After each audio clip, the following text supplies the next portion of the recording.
know, welcome to the Opinion 2.0. You know who I am. You know who he is. Hey, what up?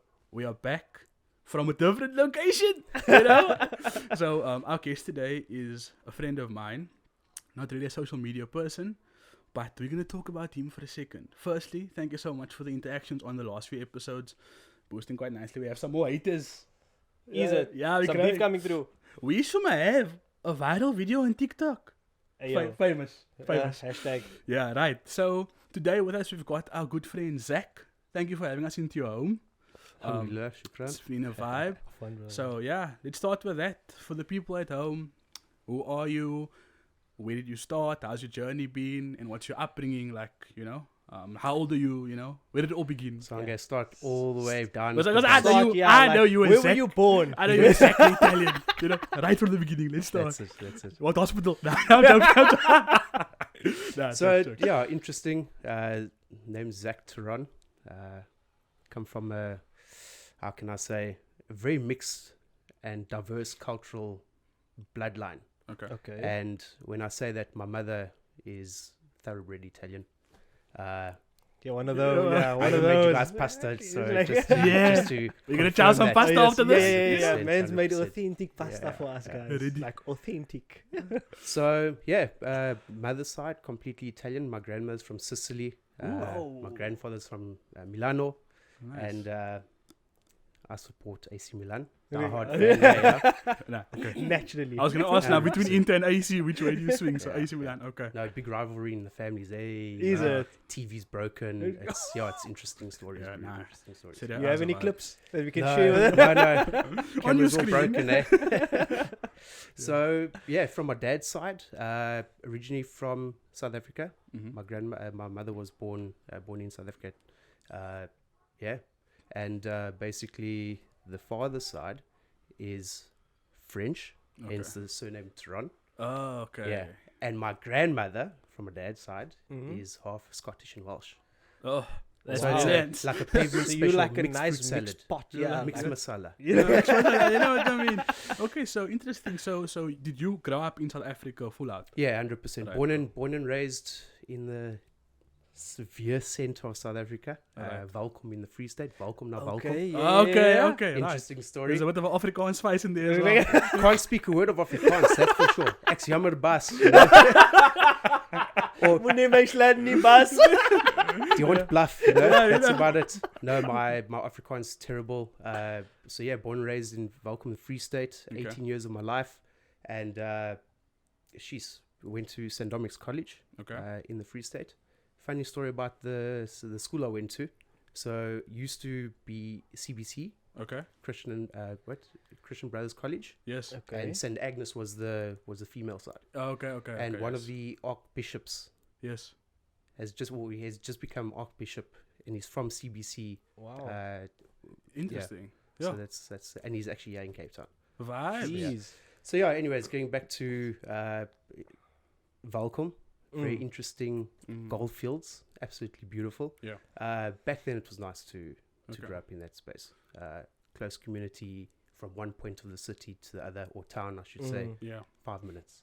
You're Jeez. like 5 minutes. Okay. So shopping malls, no lines, nothing. When you see a traffic cop, Yeah. that's Everyone only knows. that's yeah. only one in like 6 months. So it's really small door piece, like a Smarka must move racetrack. there, man. You know what I It's mean? like a proper racetrack. Quiet. Like Quiet little area. circles or roundabouts, Mm. 2 lanes everywhere. So yeah, it's amazing. You're I lekker. grew up driving car most of the time, and that's yeah. Yeah. So yeah, a bit about the Italian lifestyle. Yeah. Mm.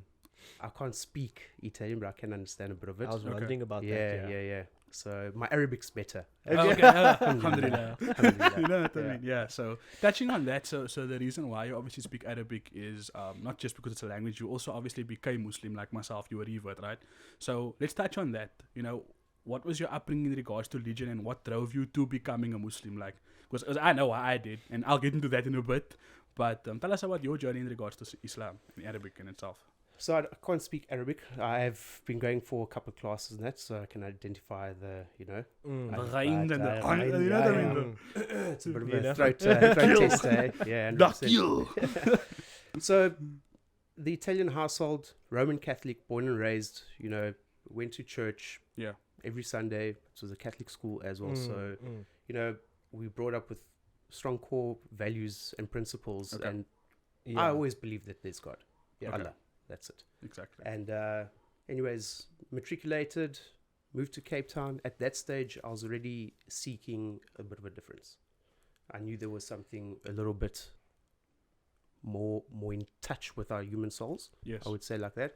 So, excuse me. Yo.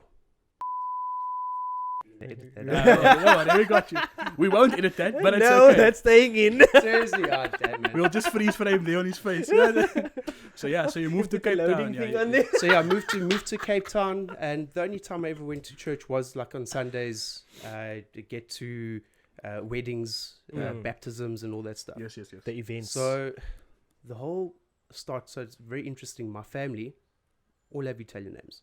Okay. 2 older brothers, 8 and 9 years my senior. My sister 14 years, Okay. my junior. okay. So everyone's got Italian names, and I was it's quite a A long gap. Jeez, Yeah. long gap. So the thing is, everyone had Italian names. My mother chose Zack, Okay. Z-A-C-K. And that's very interesting because at birth, I had a 7% chance of living. Okay. I had hiatus hernia on the diaphragm. Wow. And that's why today I've got asthma. I've got 1.5 lungs. Okay. So yeah, operation was like 26, 27 hours. So the number 27 is just crazy. Yes. And Wow. I'll touch base on this in a little bit. Okay. So yeah, I moved to Cape Town, questioning my own faith. Yes. I said there must be some higher divine power here in control of everything. Yeah. And moved from Cape Town. I was already questioning, went to a couple weird churches and all that stuff and Yeah. see what, Yeah, there's a lot. 100%. Now also growing up in the Free State, I had a lot of Muslim friends. Okay. But not once Okay. did they say, hey brother, read this. Hey brother, you must do this. Yes. All of that. So also growing up, I grew up next to the mosque. Okay. Jamming PlayStation 3, Yeah. all of that stuff, Yeah, racing yeah. games. As soon as I'd hear the adhan, Yes. bro, it's phenomenal. Subhanallah. I'll switch it off. Yes. Switch it off. Just, And out just of, to listen. Just Yeah. Yeah. like, it resembled, it was like Yeah. primordial almost. Yes. So that was quite interesting. It's like a meerkat moment. And that's Yeah. that's without you having those questions that you came onto later in life, basically, or anything like that. Okay. Jeez. Okay. So moved to Joburg. At that stage, I was in a long-term 8-year relationship. Okay. And she was also Lutheran German, Okay. so Okay. Christian. And I said no. I spoke to her about it. She got extremely offensive because I was looking to Judaism. I was looking to Buddhism. Yes. It was crazy. And anyways, so at that stage, I was contracted at the MTN and Vodacom stores. Okay. Used to work for BlackBerry South Africa. Very Oh, interesting. Remember those BB. phones, eh? Blackberry. I still have 2 of those devices. bro. BIS. Like 100%, yeah. Yo, The BBM, beginning, the bruh. The Yeah, yeah. beginning Yeah. of social media's downfall and the Can you matrix believe it? controlling everything was BlackBerry. That's fault.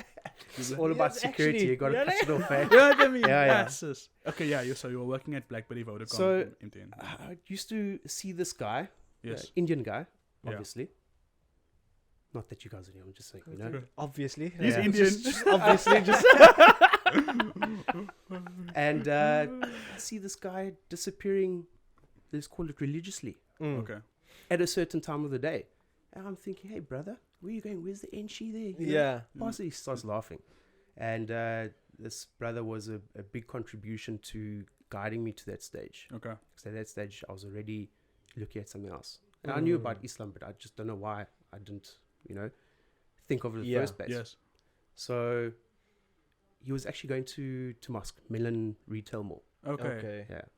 And I'm like, well, brother, I'm interested. Where do I sign the documents? You know, sign me up. Can I find a wife What's the quick here ritual? like this? Like, man? what's the- Is there a WhatsApp group? You know what I mean? Community. You know what I mean? Yeah. Yeah, now I get you. So the next day, he says, come, let's join. I'm like, perfect. Let's do it. Yeah.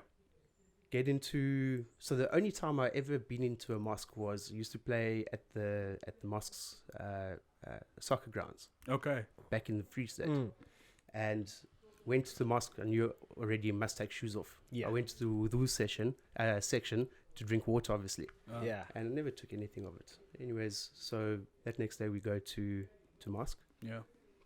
make wudu. I'm like, wow, this cleansing process immediately shows you have to, you know, be Yes. presentable in front Exactly of that. whoever you're praying to. Mm. Yes. And after that, went straight to the front of the mosque. Beautiful, like, you know, velvet carpets. You know? Subtle backsetting, windows open, extremely amazing architecture, Yeah. Yes. Yes. which Islam Love- is quite. Love Yeah. architecture about mosques. Yeah. And We will bro- talk about that. Yeah. We'll talk about that It's because actually a good yeah, topic. we've actually, spoken you know? about that before because you studied architecture, no? Yeah. Oh, Yeah. what? For, but Seriously? yeah, we've Okay. spoken about that. Hey, yeah, took so- you a while to adjust all these mics, eh? Jeez. Oh wow! That's the shape of the room is too square, man. Yeah, That's yeah, why, you know, yeah. with this more circular things when it works better. You got me there. Wow. Okay. Yeah, so you're saying, yeah. immediately stepped towards the front of the masjid, and bro, my heart just melted. Yes. I was like, I got these goosebumps. I got like, you know, it was a feeling I can't really explain. I know what you mean. I can relate And- to that feeling. I know what you're talking about. Like Yeah. you can feel there's something powerful about this. 100%. That's That energy is just, it's far beyond what you can comprehend actually. Yes. And yeah, just that feeling really just touched my soul. It really did. Mm. Yeah. Anyways, I continued going to masjid for some time. I fasted the 2014. Mm. Yes.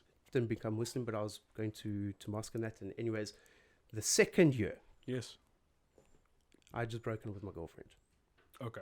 Okay, Okay. the German.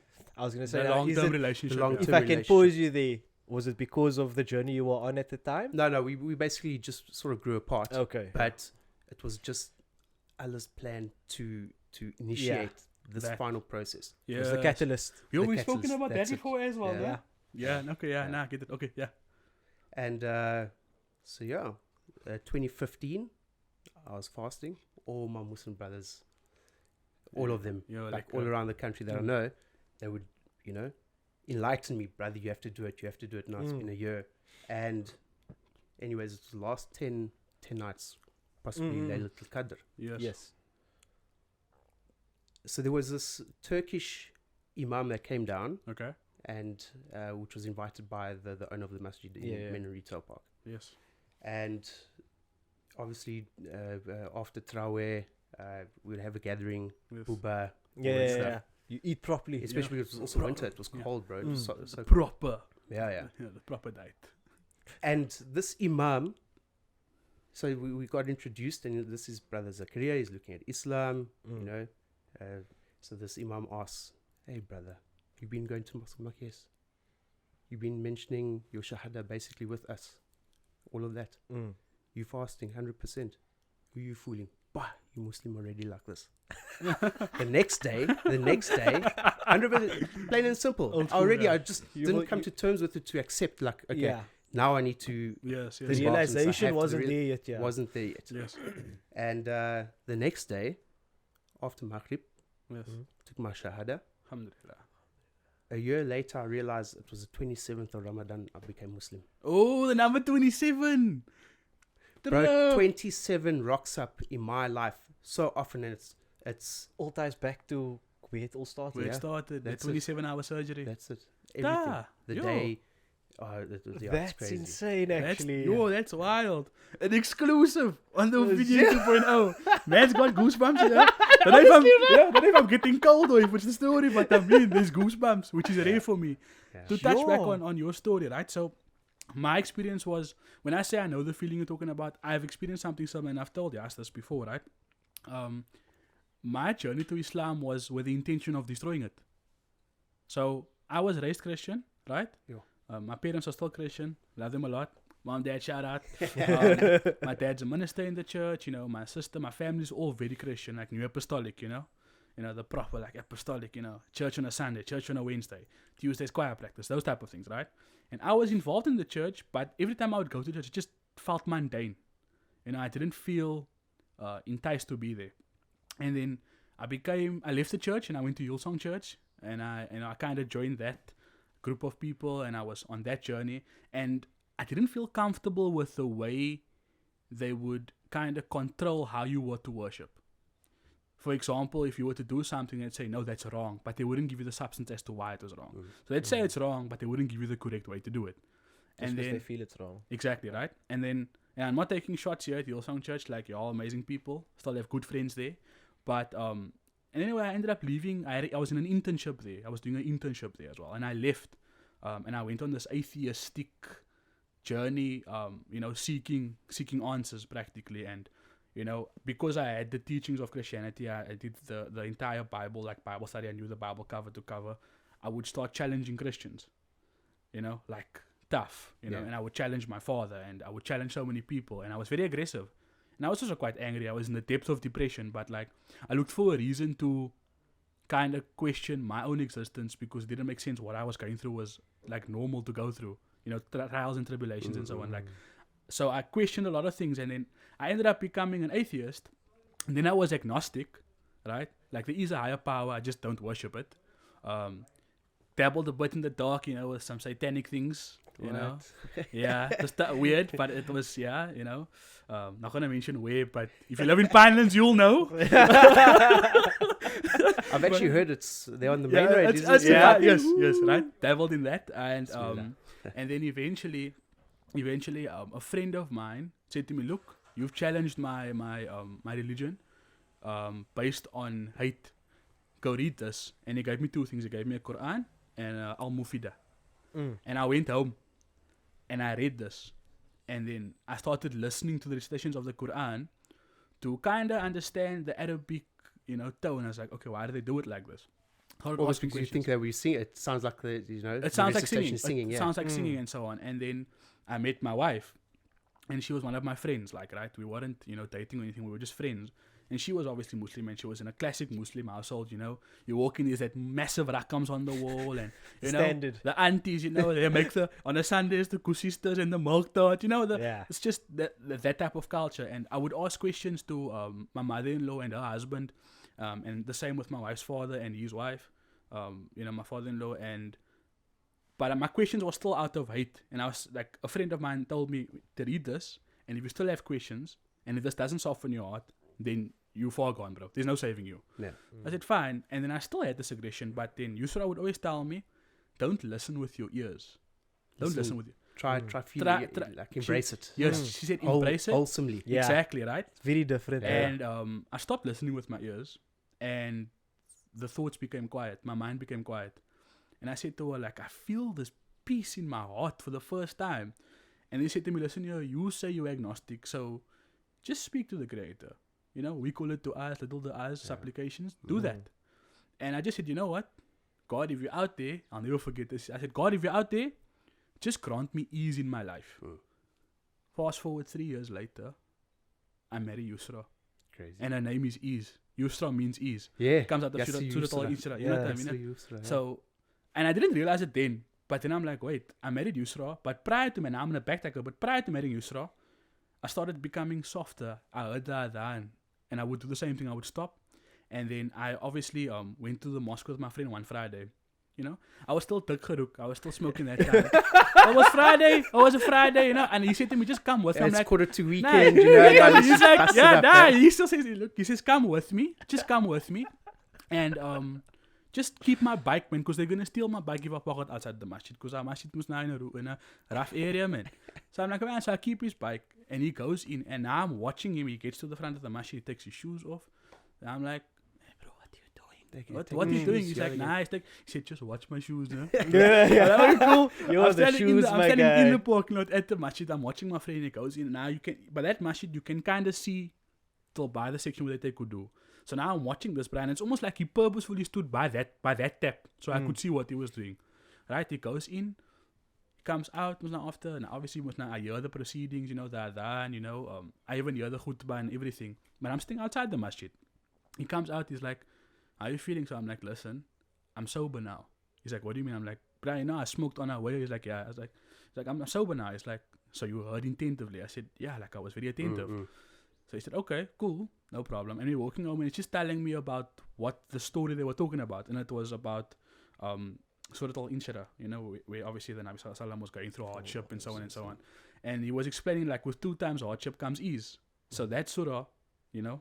Surah Al-Insira is the one that kind of is like, you're 27, that's Yeah, my, yeah, yeah. you know, my thing to Islam.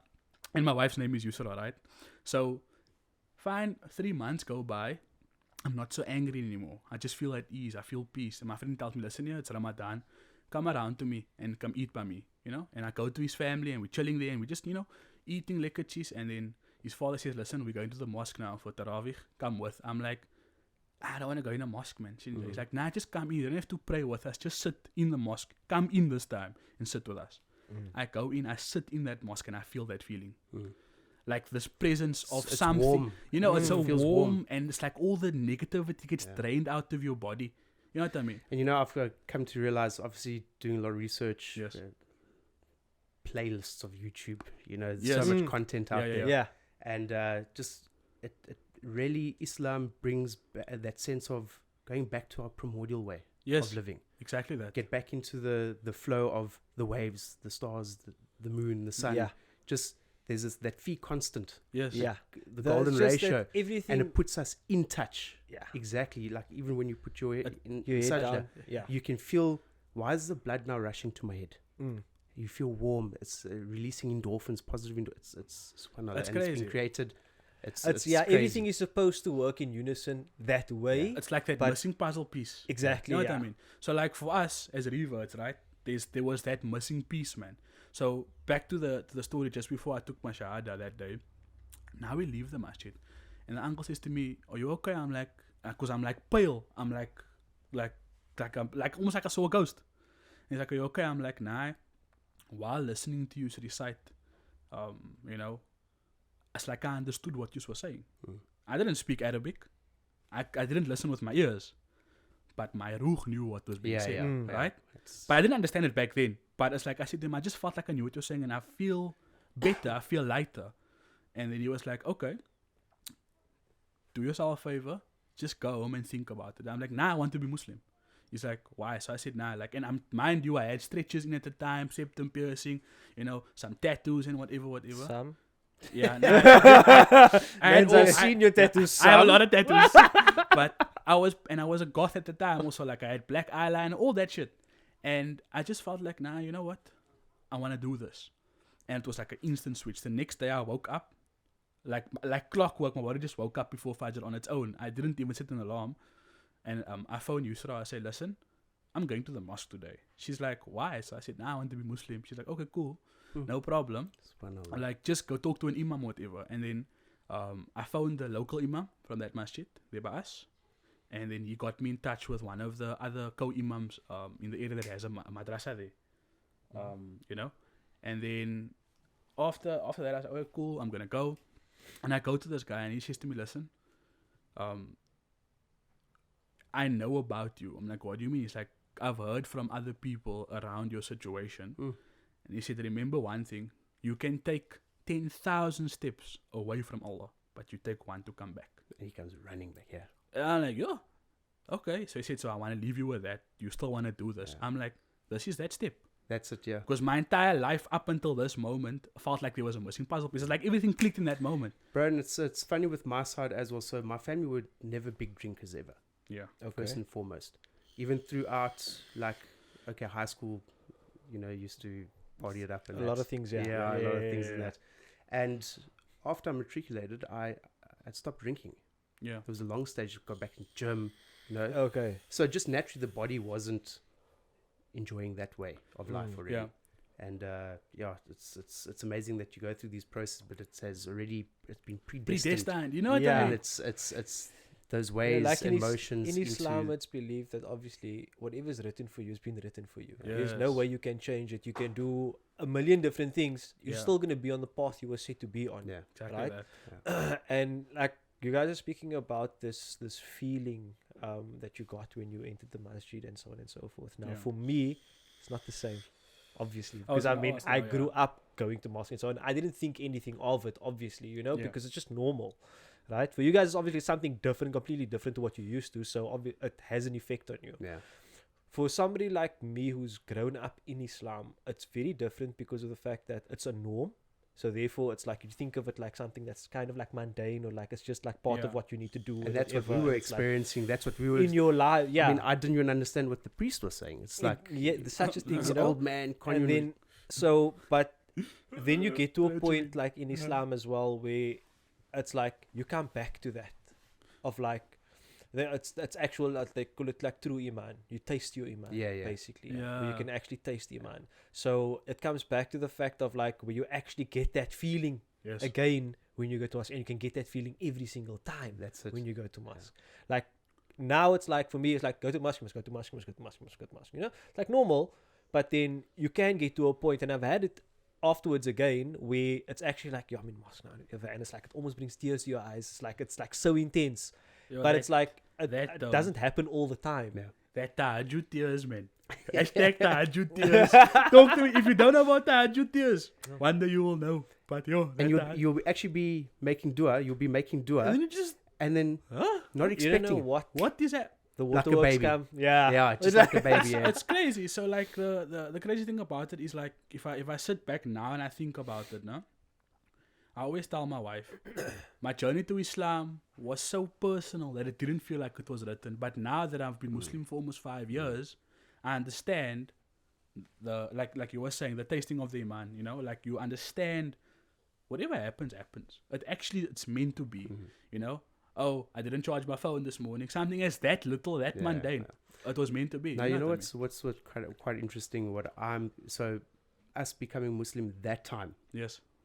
we weren't as exposed to a lot of the cultures now that everything's on social media. Yeah. You've got now YouTube videos, content out There's there. lots. Yes. Now I would like to take on someone's other perspective or their opinion on it. Yes. Now, how does that feel to them? Is it they're more guided because now it's just an influx of information that they're receiving, or is it actually intentful? So now that what you're talking about, I was on the same thing, and then what I found is, so for the people out there, we're gonna speak about Andrew Tate and Sneeko for a second, yeah. So they became Muslim. Who they? Andrew Tate. Imagine. I was like, Top G. If you don't know Top G. Nah, so Andrew Tate and Sneeko, they became Muslim, right? And if you look at their content prior, during the reversion, and after, Completely different. you can see the change. I mean, I look at even like Andrew Tate's been like in this arrest situation that's going on. He was under house arrest. That man's mind doesn't break. And he said like, no one caught it, but when he was in prison, no? When he was in the cell, he said I did a certain amount of push-ups, right? And I believe it led to A certain amount of Sorry about this. an authentic hadith. number. Yes, And, exactly. something of a prison. I can't quote it, but I remember something. Yes, like that, so he was saying like no one caught it, but some Muslim brothers caught it. They were like, wait, we know what you mean. Subhanallah, well done. You know what I mean? I was like, their stories like, and something Andrew Tate was saying like he didn't digest the content and the media around Islam. He found Islam to be true Yeah. when being in an Arab and country. he just focused on that point. I mean, everyone thinks he went to Dubai for party reasons. He went there because his friend Tam Khan invited him to come. Because whenever he was in Dubai, he would hear the adhans going off. His friend Jules, our total shooter, also became Muslim. And Jules lives right outside of masjid. And he's been saying the same thing, like, it felt right.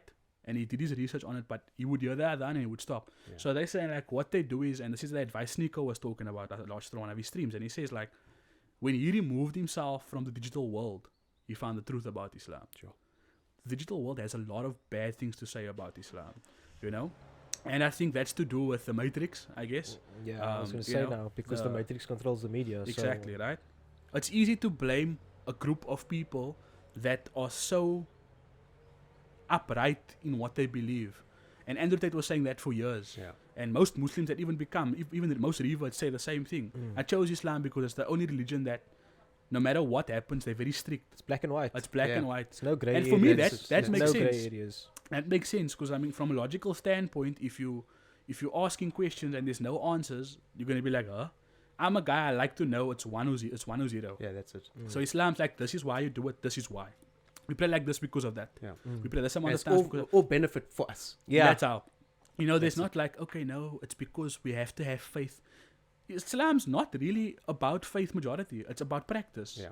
Yeah, like that's the thing. Creating that discipline Yeah. It's Yeah, a that's a discipline. conversation I had with my wife actually recently about the fact of like we need to establish more discipline in our lives Yeah. because without the discipline we're just doing things as it comes instead of being able to plan things better and Yeah. actually have a way forward. It's Mm. just like, oh no, this is coming up now, this is coming up now. And it's just like you're all over the place.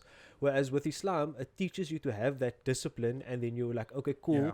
I can plan around this now. Because Yes. you know, okay, cool, it's gonna be Dhuhr, it's gonna be Asr, Yeah, yeah. and then it's like, okay, cool, first do this and then we can go do that and then we can do this and then everything just works a lot smoother. And Yeah. it also helps set boundaries properly. It It does. really Exactly. helps, and yeah, It's crazy. Like I think the one conversation I had with my dad, because my dad's obviously a minister, right, in a church, and the crazy thing about it is on a Friday he will ask me, how was Shumwa today, and I would ask him how was Sunday service, and there's always similarities, but the one thing that my father said to me that really kind of made you could see he accepted that I was Muslim because they weren't so accepting in the beginning, was that my father said to me, Islam has made you a better son, and that's why I'm okay with it, So I said to my dad yesterday, actually, I told him like, nah, we're gonna be doing an episode tomorrow.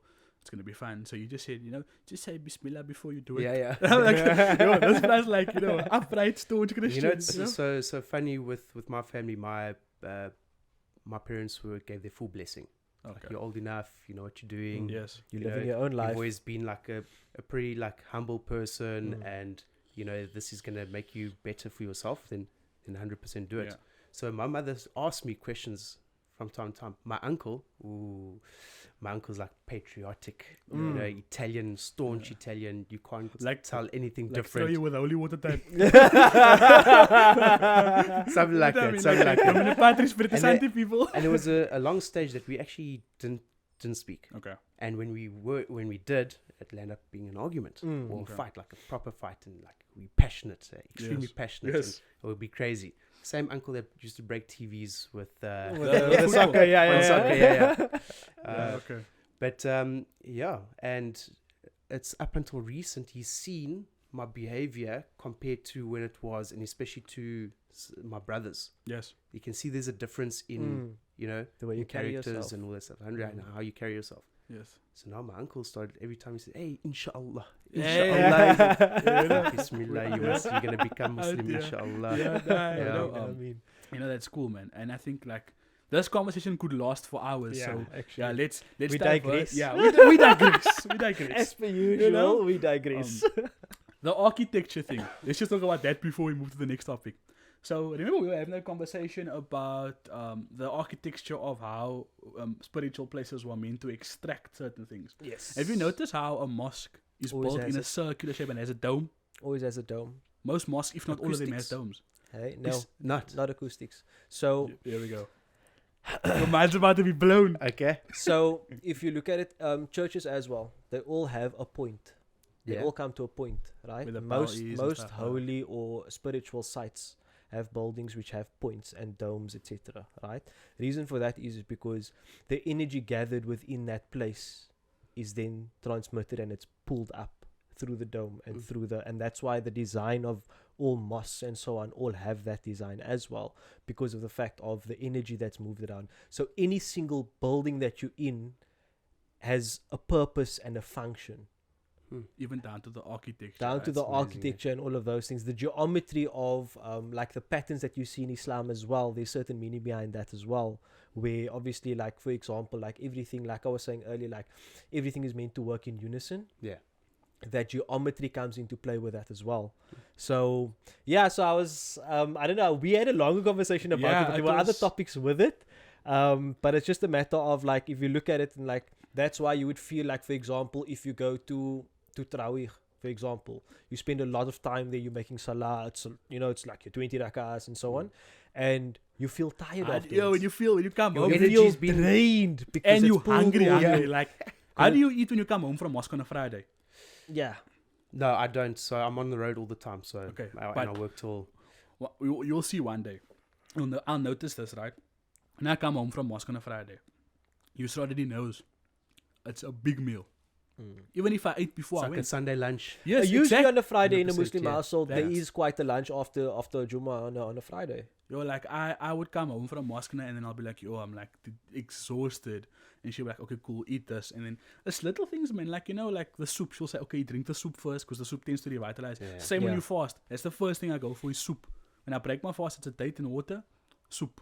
After the soup, maybe samosa So cheese. you guys obviously a lot of pastries, samosas, Yes. dalchi. Yes. Hey, You know, Yes. I tried it for the first 2 years. I'm like, no man, I'm feeling lethargic and It's- tired. And It's Yeah. all the deep fried. hey, I'm smelling everyone's burps. I'm like, I don't want that. Yeah. So generally, when I have iftar, Yes. it's like healthy meal, some cold meat, Yes. Okay. fruit. Try the olives, soup. Just try the hummus. soup one day. I do have soup The as soup is well, the one, but bro. generally I have that and it's like Just super feel mellow, better. much better. And then after Traweh, Then back you. and Then you chow. chow. Then you And I- chow, bro. Yeah, and no, you try a little bit like, okay, I shouldn't eat too much, but after say, Yeah. I can't actually, like, I noticed now in the past Ramadan, like, I can't eat a lot anymore. Like, I have a few things and I'm like, I'm actually fine. wake up, easier for Fajr as well. You know, I'm Yeah. actually quite fine. You know, it's I'm like I actually don't more need to eat thirsty. much. Like I'm more thirsty than anything. So like Water is the I'm main chowing thing. the water. That's where naturally I cut out. I don't even drink. There's no craving for the sugars. Sugars. So like no caffeinated apple coffee. My routine changes. So instead of coffee in the morning, I have coffee just before bed. Oh, okay. I see Wow. what you mean. Water only, water in the Yeah. morning, some tea. That's Yeah. about it. I No can't other do no coffee juices. in the morning, bro. I can't, like, Yeah. and it gets to like 8, 9 o'clock, and I'm like, yeah, I've got a headache now. Like, That's so like for me, it's the nicotine withdrawals that kills me, right? So because I'm a vapor, right? I use 50 milligrams nicotine. So like once it gets to like 3 o'clock the afternoon, I'm talking to them. I'm like, bruh, my mouth is sore. Like I wanna, because I'm chewing the Yeah. whole time because I wanna smoke. So Dr. Andrew Huberman, I don't know if you guys Yeah, have heard yes, of yes, him. yes, yes. Also really in-depth detail on like changing your life Yeah. around and Yeah. sticking to these routines and Mm. good gym sessions and all Yes. that stuff. He actually mentions try like wake up and get as much exposure to light. Yes, Sunlight. we First spoke about sunlight, that, to remove the cortisol. and then yeah. only have coffee towards close to Yeah, lunchtime. we did speak about this, right? That's to do with the cortisol. yeah. Yes, so- yeah. So your body The wakes the up sunlight, naturally yeah. and not with So- caffeine. Exactly. Because if you drink the exactly. caffeine when your cortisol is still in your body from waking up, Yeah. it tends to latch onto that and then you crash. Yeah. Yeah. So I've experienced that, you know. And when Mm. in Ramadan, I experienced that because like your body has a hard reset in Ramadan, man. Mm. Like people don't realize that fasting is so essential because it kind of resets your body. You know, when you're not eating, your body's eating on the unwanted fat cells to create Yeah. energy.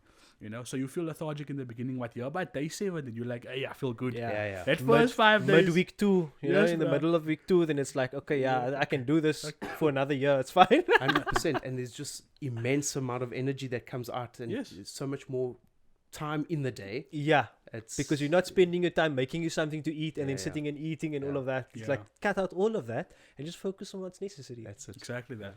So yeah, that was quite interesting. We're gonna move on to a more controversial take, I guess. Mm. You don't seem like a social media person, right?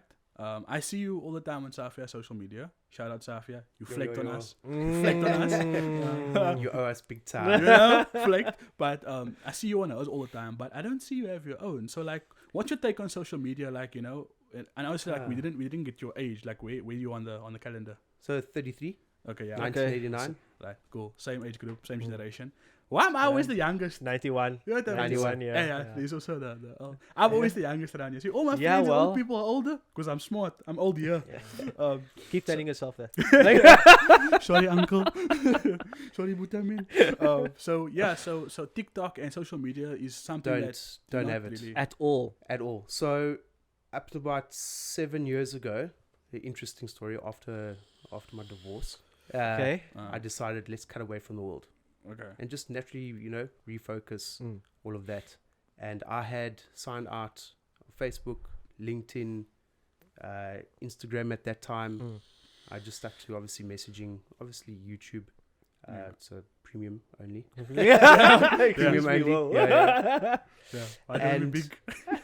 It's like I say, I was just consuming so much content. Yes. You know, you check, I'm gonna go to bed at 8 o'clock.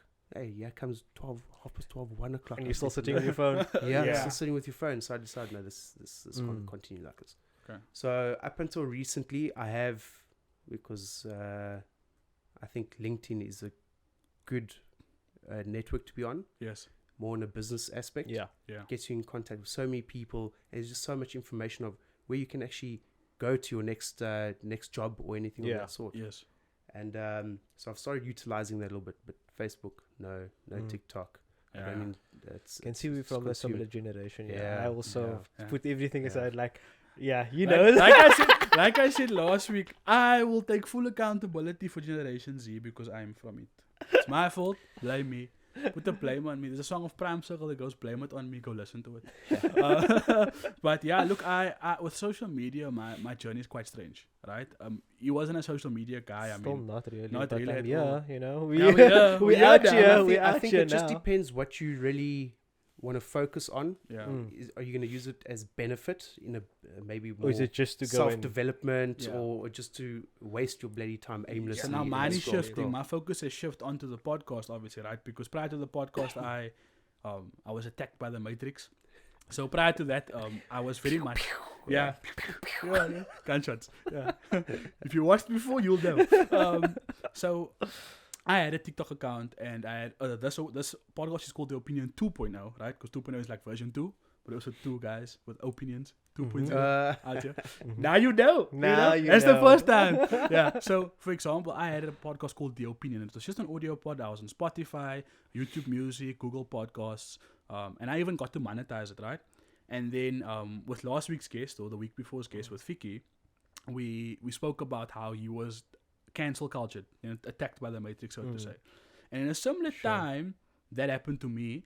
A group of a specific amount of people that use the term feminist, more like misandrists, people that hate men, the minnow trash movement type of thing, kind of like spam reported me on my TikTok, and I had like over 10k followers on that TikTok, and I was banned. Oh, what? I was banned. My TikTok account was banned. I was completely banned. That account, I lost it. And then my next thing that happened was my YouTube music was taken down, my Spotify was taken down. I lost some of the revenue I was Do you making. think that's algorithms that they pick up?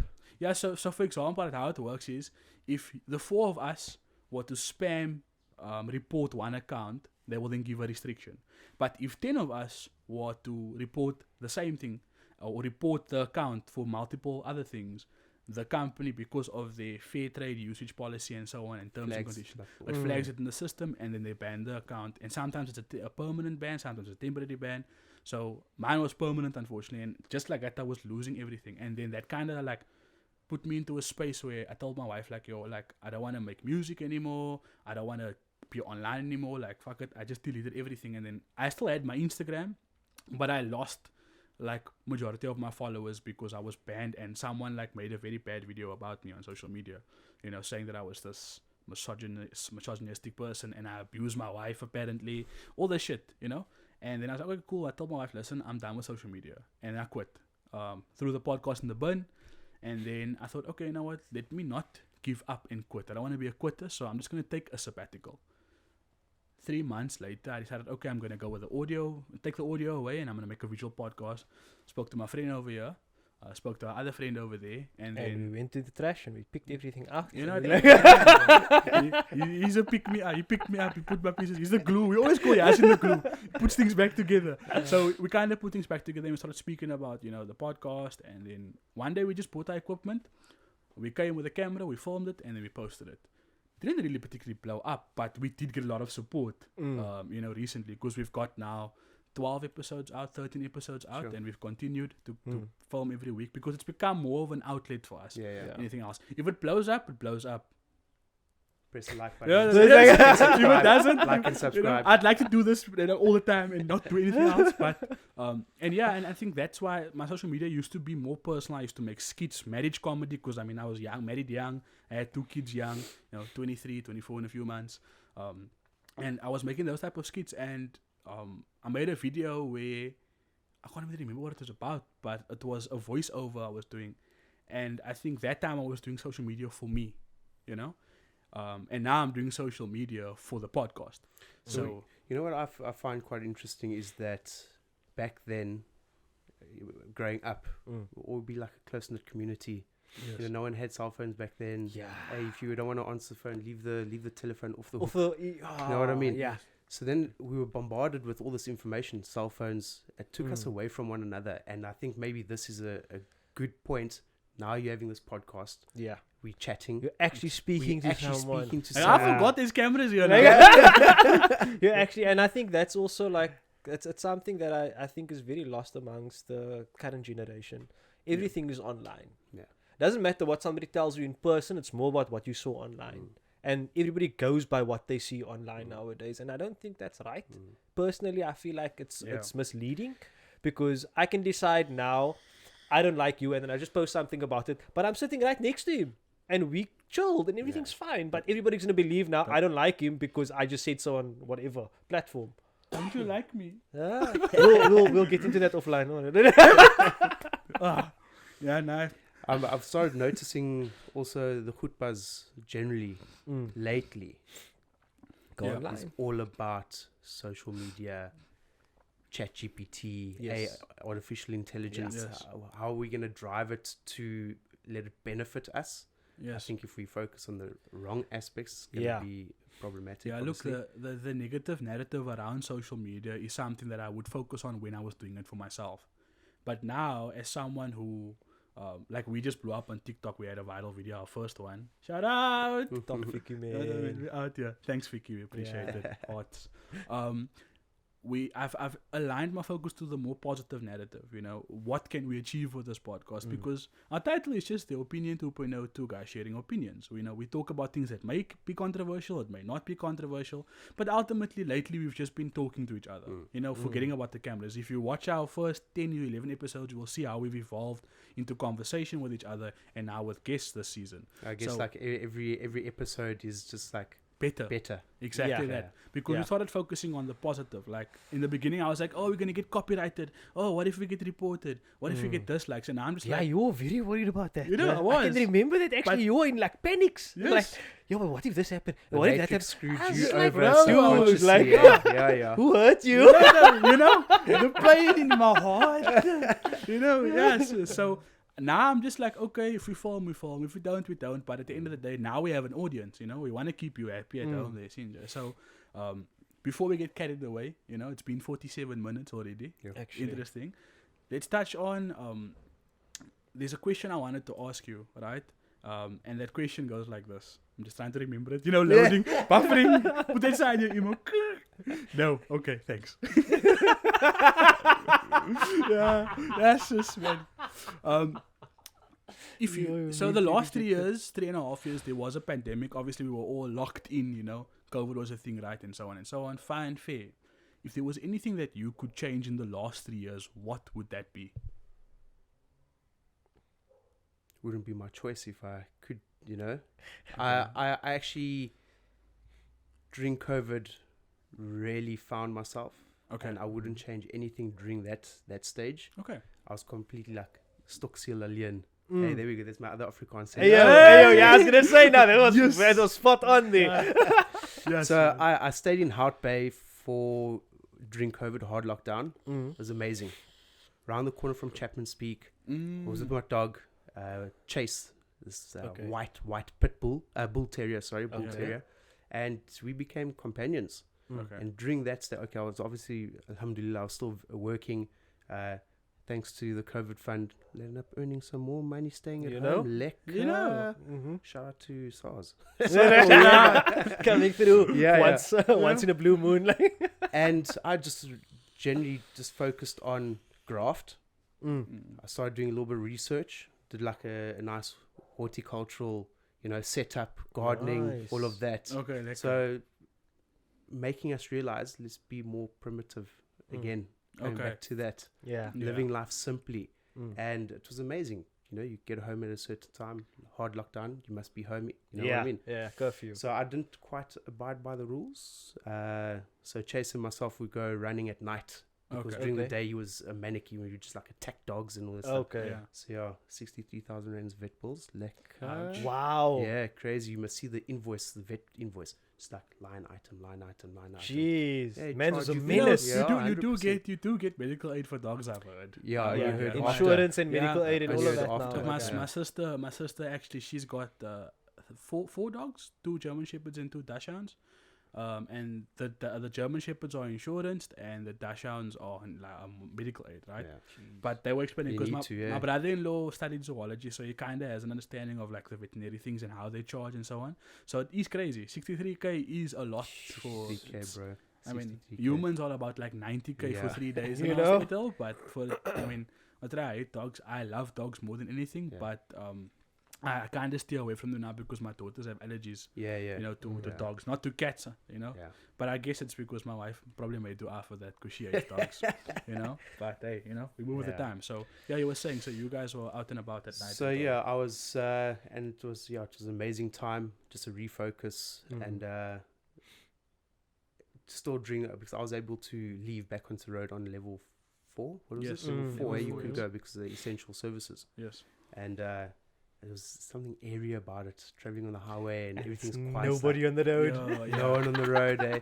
And yeah, it was great. I particularly enjoyed it. Mm. At that stage, I had also focused a lot on sticking out to the time because you're at home. Sola. Mm. So I learned a lot more about, perfecting my salah. And no one's ever taught me. However, a lot of advice from friends and Yes, that. yes, Okay, yes. this is the dua that you mentioned. Anyways, we can get carried away Again. with that. Yeah, of course. yeah. Okay, cool. So yeah, it was an amazing spiritual time. Mm. An intellectual one as well. A lot of Okay. research. Started, going into studying of the Quran. Mm. I was able to recite 1 or 2 chapters. Alhamdulillah Okay. for that. Alhamdulillah. But yeah, I do understand a lot of people suffered out there, Yeah. and I'm sure they would want to change something about it. Mm. And I guess at that time it was also my peace. It's the first time Yeah. alone, all Actually, these You years. can actually Yeah. focus on yourself and That's focus it, on yeah, what yeah. what interests yeah. you Yeah. rather than like, oh no, I need to go to work, I need to do da-da-da-da-da, and then by the end of the day it's like, oh, I'm dead. Yeah. And it's Yeah. like, okay, go sleep, start again tomorrow. Yeah. So, yeah, I I can make get that. reference to that as well. I know to what you were saying. There's a picture I saw on previously known as Twitter, but now it's an X. It's X. I don't know. Twitter. Twitter. You're gonna make some tweets. And there's a picture. I think either Musk posted it or Tate posted it. One of the two of them, or Sneeko, the three of them, because I have their notifications on, right? And it's a little treadmill. A little baby at the beginning, start, and the treadmill goes like this: school, work, Mm. and then at the end is your grave. And then there's one guy jumping off to the treadmill before work and like in between work and death, and there's a camera on him, and then on the wall it says "Escape the Matrix." I think it was Tate. It was Tate, right? And I was like, okay, this picture, it's funny and it's obviously a joke in regards to the way he puts himself out there. The Matrix, Escape the Matrix, fine. But I took it from a perspective of like COVID stopped my conveyor belt. COVID stopped my conveyor belt because I was so focused on. I mean, I just turned 9. I was 19, turning 20. The year COVID hit, I turned 20. The year You're before. still wet behind the ears, brother. Yeah, we had tissue there. Yeah. I turned 20, and obviously I had my journey to Islam. I just became Muslim. My first Ramadan I experienced as a Muslim was in the lockdown. In a household where I was living with my parents. My sister was living there. We were like practically home. My dad, my mother, and my sister couldn't go to work. I could work from home. Alhamdulillah, it was great. But it kind of stopped my conveyor belt. And about 3 months prior to COVID, my father had a heart attack as well. Alhamdulillah, he survived. But it was tough. And he obviously was in a transitional period. And that conveyor belt stopped for me simply because now I could decide what do I want to do with my life, because we don't know, according to the media, and at that time I was very matrixed, this is going to be the end of humanity. There's no vaccination, people are dying like flies, this is happening, that's what they're saying, the news is saying this. Everywhere you look, it's like the numbers are increasing to the millions. It's so weird. I'd have known no one, like out of, we probably have a database of names in our head. Yes. Not that we would know, maybe because you lost contact. Yes. But I have not heard of anyone die during COVID that was anything close to my family, I agree. cousins, nothing. No Yes. friends. No, I had a whatsoever. similar So now I'm experience. thinking, okay, are they tricking us? Are they tweaking something? Well, look, the thing Is is it just also Yeah. fake? I don't know. everybody, like, okay, my wife's grandmother passed away during COVID, Okay. right? don't think it was COVID though. Yeah. But they marked it as They COVID. marked it as They COVID, marked yeah. every death in that time as COVID. Hey, government needed some funds, So, eh? so I think Yeah, they're like, Tally okay, it up. somebody was- passed away COVID. You- Sorry, Yeah. what? COVID. Everything was COVID. it's funny you say that now because if I think about it, so my mom and dad, a little bit of a story time, yeah. My mom and dad, myself and my wife. My wife was pregnant with my first child, with Isra. She was about 6 months pregnant. My dad and my mom started developing symptoms of COVID, so we went to get tested. We're in the same car. I shared a cigarette with my mother. We drank water from the same cup in the car. We went there to Empath here in Para, whatever, and we got tested. My father came back positive. My mother came back positive. I came back negative. My wife came back negative. And we were in the same house, in the lockdown. This was just after, like, a few months prior. Like, we were married about 7 months. We were pregnant 6 months. And my wife was asthmatic. She cooked. My dad obviously he has hypertension and diabetes as well. So he obviously was feeling it a little bit more because his body's a bit weaker. And I also used to ask my doctor, hey, doc, if my asthma's a problem all the time. No, I've she is. got my, Yeah. and didn't affect my chest. And I actually did land up getting COVID. I still I haven't had took COVID. like a 2-week holiday. That's I the was, thing. I did suffer a lot from like your fevers and your Yeah, cold yeah, sweats you and were all sick. this. I was sick. You yeah, were yeah. sick, Yes. yeah. Lost my taste. So I could only get that back like after 6 months. Yes. It took me a long time to So taste. I was saying, like, with my parents, the same thing happened. We were in the same vicinity. I mean, I cooked for them. My mom was like cleaning the house with chick and all that stuff because obviously my wife is now high risk because she's pregnant. My father's high risk because he's diabetic, and we never got sick. And my mother, like, she had the symptoms. The Friday we got tested. The Saturday, she lost her smell. The Sunday she lost her taste. The Monday she was up and about. She was cooking. She was cleaning. Some didn't get it so bad. Eh? Yeah. And then my dad, he was very bad, like he was spasm coughing. Yeah. But the doctor that helped us literally just said, go out in the sun, sit on your stoop in the sun, that cough will come, and you have to cough, spit your phlegm out, take your calcium, and eat greeny food, like green leafy foods, and citrus. Especially with the heart and that you Exactly. Yeah, have to as well. So that's what he said. And then obviously they were fine. I mean, they had COVID. My entire family had COVID besides me and my wife. And I said to her, like, I noticed everyone that went to hospital, 70 to 80% of the people that went to hospital didn't come out. Yeah. So my father was telling me, no, boy, take me to the hospital. I said, I will not take you to the hospital because there you will have a heart attack and they'll make it COVID. Yeah. And I'm not saying COVID's not real. It's definitely real. I've Yeah. seen people with COVID. And the symptoms, I've seen it. But I'm saying that the hospitals had to make the public Probably afraid. they were rigged. Yeah, you know? that was the whole And I thing. think, Like FIFA, it's rigged. you know, scripting I was beat both of So- you though. Like and I had COVID 4 times at least. this, bruh. What? Yeah, during lockdown because This like is your chilies, eh? it was all. It was. I never went to a doctor once. I never got tested once, but I know I got sick when I was in contact with people who tested positive. Because like I took my father-in-law. We were in the same car. We took him to get tested. After that, we were like sick. Me and my wife, we were sick and so on. I didn't go anywhere. I'm like, nah, I made a little mixture. I had my own little mixture that I made. Turmeric and onion. Turmeric, cayenne pepper, black apple black cider seed oil, vinegar. apple cider, Yeah, all of best those things. I made my own Tabasco little sauce mixture. inside. Every day, morning, evening, I have a glass of that. Yeah. Perfectly fine. Isolated at home, everything's chill. Like, I was a little sick. Like, I could feel like, okay, I feel a bit beat up. Body feels run down and so on and so forth. Didn't have a cough, nothing like that. It's just like body feels lame, bit of a headache here and there, but that was about it. I'll be honest, the sickness now. So I was sick, and I'm still a little bit sick, as you can hear my coughing. Yeah. Half my team was down. Yeah. I was in bed for like 3 days. Mm. I think this was a severe one. Like even I was sore to the touch. Yeah, you press, yeah. like, Yes. Tender. I think it's COVID. Like Yes, Oh, and wait, It's- uh, yeah. look, the there was variants, a- there You was wanna an know what we upper want now? respiratory tract infection going around. Yeah. I had I was on pneumonia. nebulizer. I was on nebulizer. whole I had week still. pneumonia. My Jeez. bronchitis turned into pneumonia. Still, we were still gonna shoot with Yaya that morning. The week before. we Yeah, I actually- remember. And I was telling him, like, the Thursday, you can ask him, I was on the phone with him, I was fine, and I ate a packet of Indomie noodles, and I thought some of it got stuck in my gordel here. You know what I mean? And I was coughing, and he was like, yeah, but are you okay? I'm like, nah, I'm fine. I woke up the next morning, I was still fine. But in the Friday evening, You I was on the said- phone with him. I just broke out in a fever. Yeah. And then I got spasms in my fingers and pain in my chest. And I went to sleep. I woke up Saturday morning. My chest was so tight. Sure. And I was coughing. And then blood came out. I went to the hospital. Hey, What? sir, you have pneumonia. Yeah. I'm like, what the fuck? Okay, Yeah, cool. Yeah, Wash he was supposed to antibiotics. shoot Wow, and wow. everything. Still, Yeah. was like, nah, bro, we can't. I was dressed. like, I phoned him. I'm gonna come. He was practically on his way to come fetch me. Then I coughed up bad. I'm like, nah, miss, it's over. No, something's So- wrong. yeah. But apparently there was a viral COVID upbring going around Yeah, now. there But was another wave, so to say. yeah. So when I say the COVID stopped my conveyor belt over this last 3 years, it's like I wasn't married when I went into COVID. I was in a relationship, yes, but I wasn't married. And I was away from my partner. So I was away from Yusra. And it kind of made me realize, but wait, I want to just actually be with this person all the time.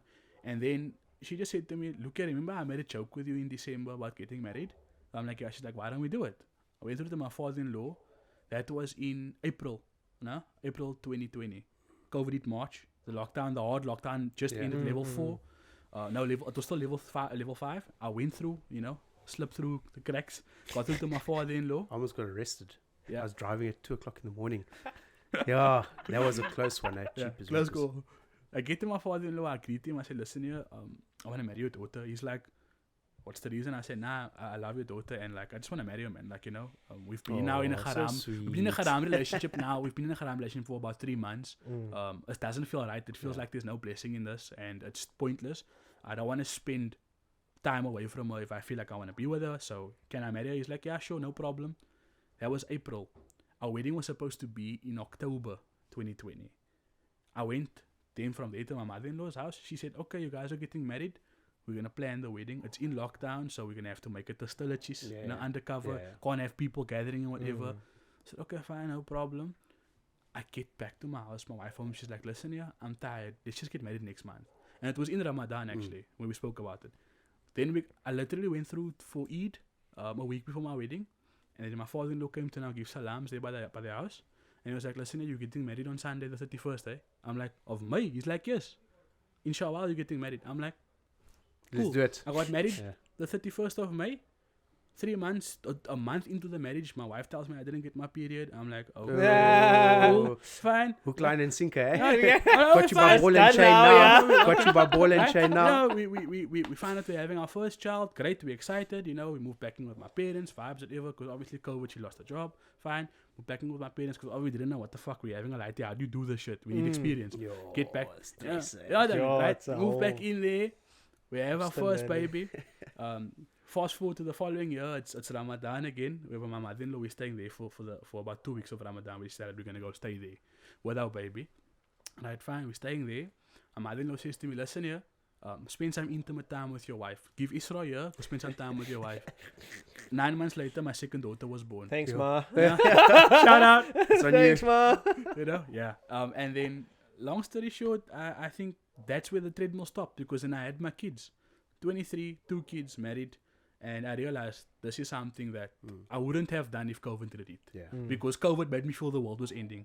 So everything that I wanted to do in the back of my mind, I got to do. And then now I look back and I'm like, this was the It's one. actually only Mm. the start. Yeah. You know what I mean? It's And It's that's- actually the start and of then the you realize, chapter. oh, but shit, this is actually how it begins. So for me, I wouldn't change anything about COVID, per se. But if I would change something about myself, it would maybe be, And maybe I would take more risks and maybe play stock markets then because I'm sure a lot of people that's made what a I lot of was money. about to Early say. trading and forex trading. Hey. I Then you wasn't could on have- it back and then. Never mind SARS. You don't need SARS So anymore. I It's was- fine, bro. I was about to say now, if I look at the time, I should have thought for the future long term. I was thinking short term.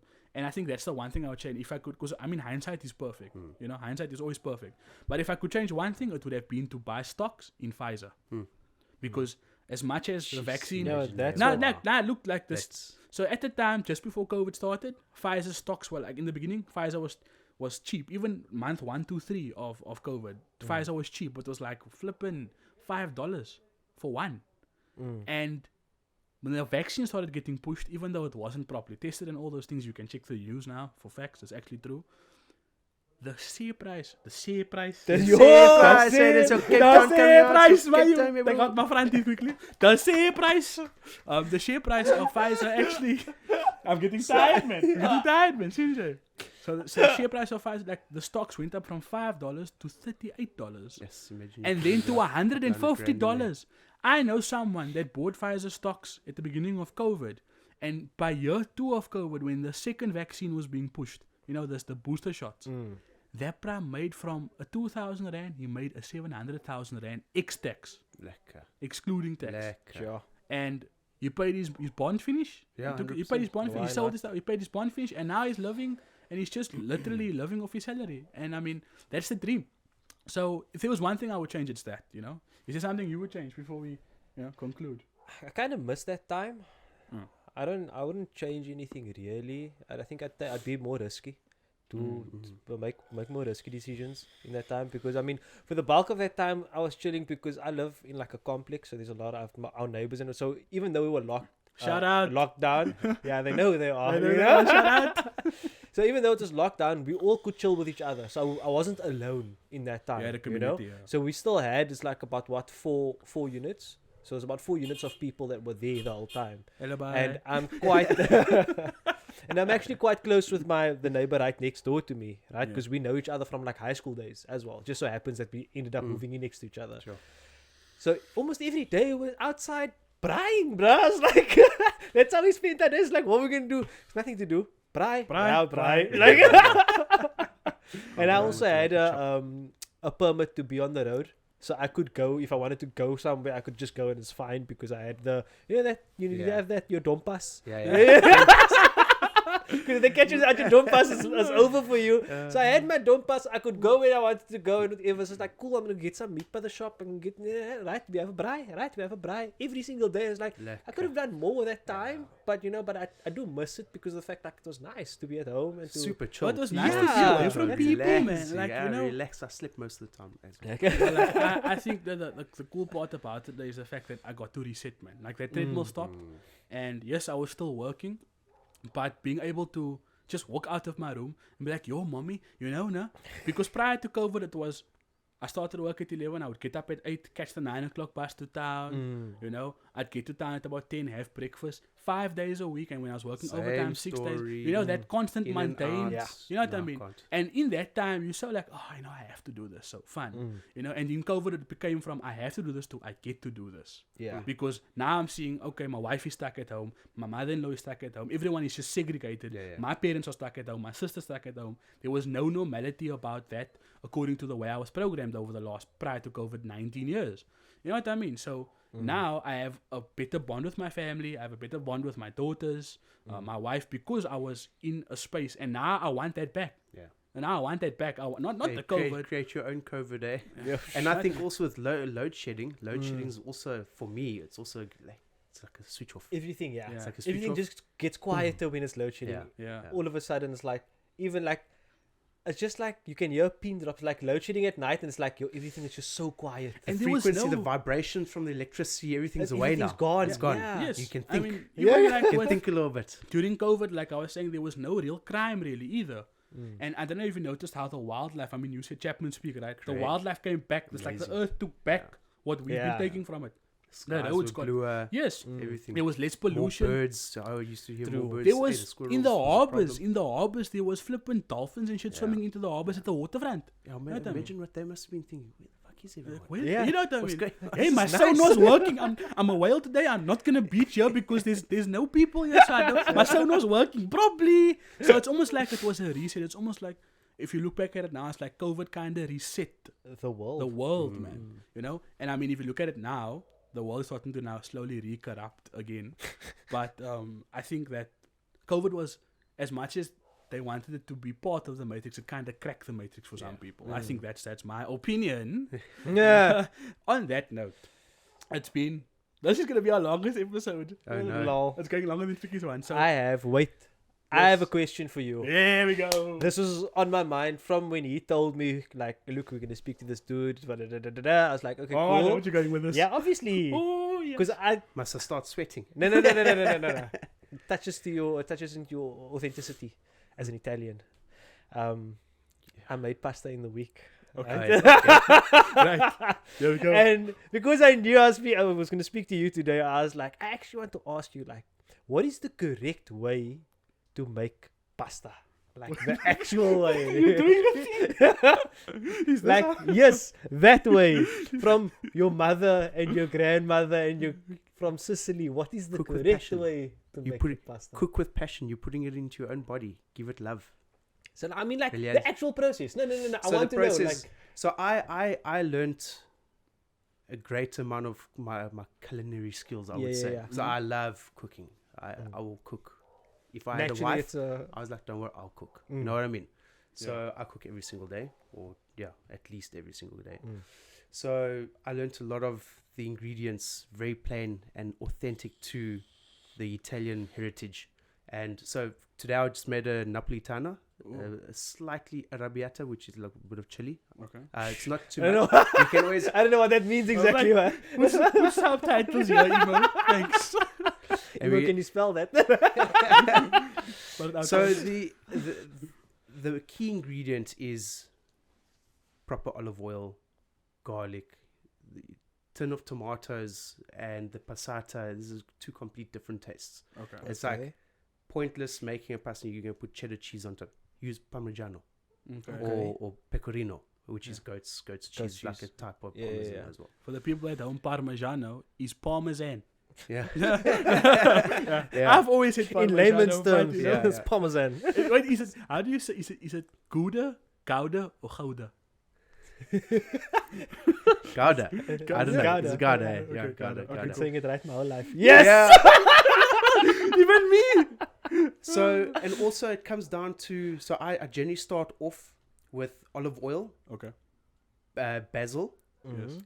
just as the stems. Okay. I'm Okay. giving away all my secrets. Yeah, it's Eh? like proper from a anyways, and garlic. Okay. When you're doing that, you sort of flavor the oil, pull him off the heat, let it rest. It's like taking a steak off the, Yeah, off yeah, the yeah, wood. yeah, You yeah. have to let it rest, build up those aromas, and then apply heat, and then you sort of have to, you can't just chuck those tomatoes in there.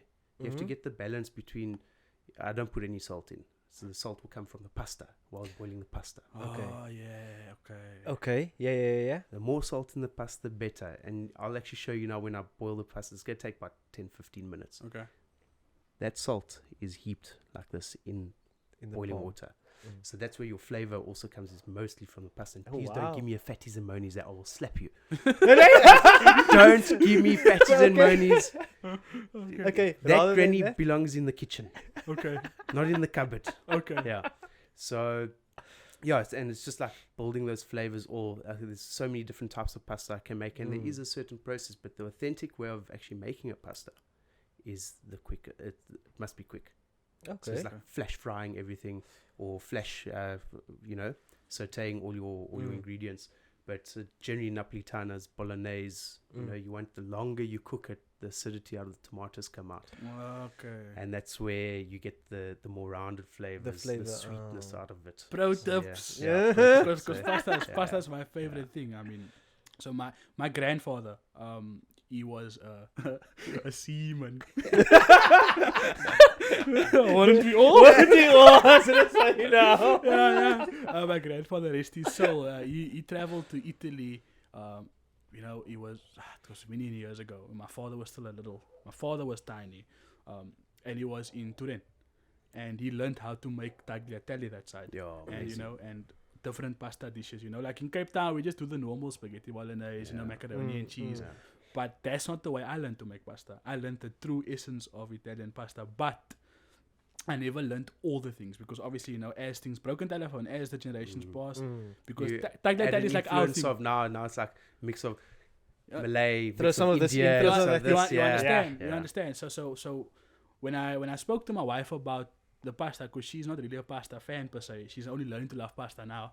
I can eat pasta every day, from Yep. the raviolis. I was brought up eating pasta I 4 love times pasta a as week, well. and Yes. it was a different pasta every single time. Yes. And And there's so much different pastas, and people don't know that every pasta is supposed to be cooked differently. It's a different dish. completely differently. You know what I Yeah. mean? So even just having linguine now Yes. compared to a spaghetti, the taste is different. It does. It's completely It different. does. I'm generally not a fan of. I'll eat it. Penne. Okay. Yeah. I'd it's- rather give me spaghetti.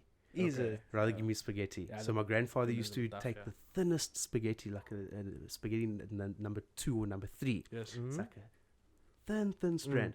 You boil that maybe 4 or 5 minutes, and when you dish, it's a lot. Yeah. You get that, you twirl With that the fork, yeah. Yes. and it becomes like a ball like this, and all you do, pop it in the mouth, 2 chews, swallow it, must go like down like a lump. Jeez, Oh, like that's the best, Yeah, that's the man. best. I think for me, I'm more of a tagliatelle guy, and Also, yeah, lasagna good, as very, well, very good, you know? yeah. Because for me, I don't like penne really. Yeah. I don't like macaroni really. Yeah. I prefer to use fusilli instead of macaroni Yes, for yes, yeah. my macaroni and cheese, so to say. But I just feel that sometimes when the macaroni is it's flavorless because it's flat. Yeah. You know, when you have the fusilli, it's not twirl. Yeah, yeah. yeah, You know, it can that Also, absorb even more. if you get like the penne, you get different sizes of the Size. penne. You get the short, really fat ones. Yes. Ideally, use that for your bologneses Yeah, or your okay. ragu. Ragu. Yeah. Actually, it's not really bolognese. Bolognese is not mince. Okay. Yeah. It's bolognese is something else. Yeah. So ragu is actually the mince. Oh wow. So a lot of Oh, people don't know this. So a lot of people would say, "Oh, can I have a spaghetti bolognese?" No, it's actually ragu. It's ragu. Okay. Oh. Yeah. Interesting. New things. New things. Yeah. eh? New things. Exclusive. Oh. Last week we had an influencer. This week we have ZACK ATTACK, the Italian.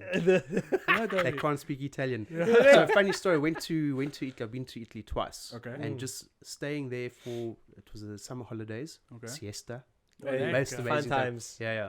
So we used to land up in Santa Maria. Okay. So no beaches, rocks. Best, bro. Wow. Yes. It's the best. Yeah. So yeah, stay there for about 3-4 weeks, and you just start getting that mother tongue back. Mm. Yes. Now I can start speaking sentences to my cousins and that. Wow. But you soon lose it. It's like if Yeah. you don't study, Yeah. practice. No, if you don't 100%. practice it, you're gonna lose it. So A lot yeah, of people say when they like unfortunately. go to Arab countries, I mean, like this is something that Myron Gaines always says from Fresh and Fit. Whenever he's in like Dubai or any other Arab country, he automatically can speak Arabic. But when he comes back to the States, he defaults back to Yeah. English. Mm. So I get what you're saying. One last question: Okay. Okay. Lamborghini or Ferrari? And am I saying it right or am I butchering it? I would say you're saying it right. Yeah. Okay. Yo, it's a tough one. So my grandfather, Mm. when he moved to South Africa, he was a prisoner of war. Yeah. Okay. So he was in construction engineering as well. Okay. Well, not yeah, and so he extremely wealthy. He was Yes. invited by Ferrari in Johannesburg. Hey, Yes. Gino Wow. Letzi, Andiamo Adesso is also a friend. Come to Yeah. Joburg. Yes. We want you to test drive the latest. My grandfather's very humble. He used to drive his Cadillac. Uh-huh. Okay. He actually had a Cadillac. Yeah. Up until he died, then we sold it obviously because Okay. yeah, just take up space. Yeah. So yeah, he was actually invited. But yeah, if I were to choose, it's a tough one. Audi's, Lamborghinis, like Yeah.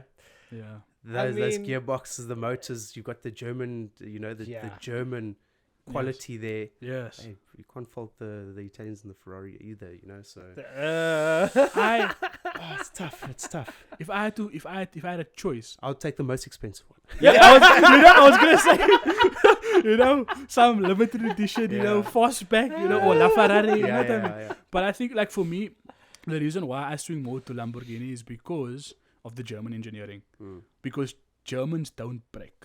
Yeah. I funny story about Germans. I drive a Mercedes, right? I have a very old Mercedes, 84 model, W124. And that car is standing now for a few months because I couldn't get the part for it in Cape Town, in South Africa, because it's a collector's item one, right?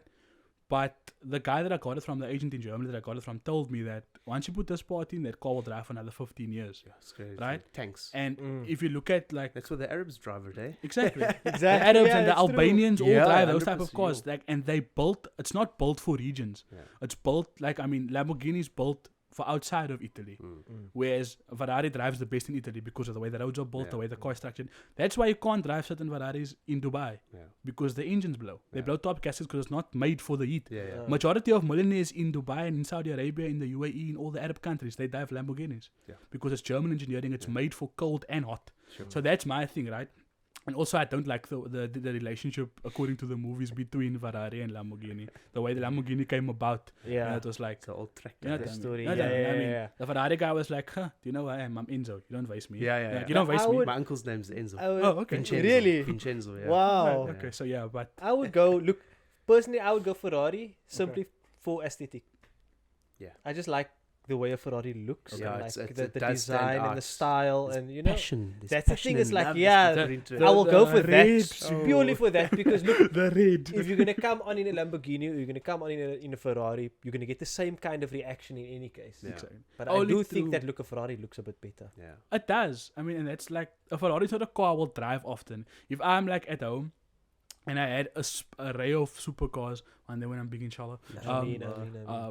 I'm not gonna take my Ferrari out to go to the shop, but I will get in my Lamborghini and go to the mall because, like in Waterfront, I'll never Hey, forget this. I think if you have it, you're gonna pull Exactly. it out. No, eh? no. The reason If it's why like, Just if you take have it. I both only- there, I you're gonna say flip a this- coin like, okay, cool, this one. I say this because I spoke to a guy at one of the squad meets I went to, and he's quite well off, and he's got a collection of cars, even down to like Japanese imports. You know, like the regional Supras, the JDM models, the Skylines, and so on. You know, that you don't find in South Africa. He's got all those imports, and he says like when he goes to Waterfront, the Ferraris can't handle all those speed bumps and stuff like Yeah. that. And one day he was driving and he actually took his whole front bumper off. And you know how those bumpers are fitted into the bonnet. I took the whole thing off. And it's not because you couldn't drive. It's because the way the roads are constructed. Yeah. A Lamborghini has a suspension that can be adjusted better than a Ferrari's. Ferrari's built to be on the ground. Track. Yeah. A track. It's a track car. That's it, So yeah. that's why I'm like, I need a car that's going to be practical. And that's why I'll go the German route. Because German cars are made like that. Here's the thing, though. Anyway, that's just my opinion. Here's the thing, though. If you have the money for one, why don't you have the money for the No, other? we'll So, have. like, I'll what have. the fuck? I'll have So it both. doesn't really matter at I'm the just end of saying, the like, day. as a car guy, the aesthetic of the car matters. I'm gonna, even if I can afford to replace the whole damn car, I'm gonna be upset. I'm gonna be upset because I grew up with that thing. I'm gonna be upset when the bumper cracks. Yeah, yeah. Yeah. So I'd rather not have that happen, you know? Oh, it's Anyway. an expensive one. Yeah, I know. Let's not talk Expensive about Expensive crack.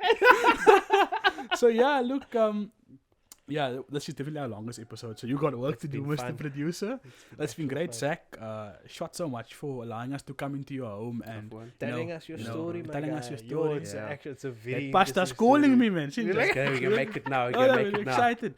So before we go, you're obviously not on social media, so people will find you through us. You know what I mean? And then from our side, if you're looking for us, we are on TikTok. Mick was today, my Jacob's today.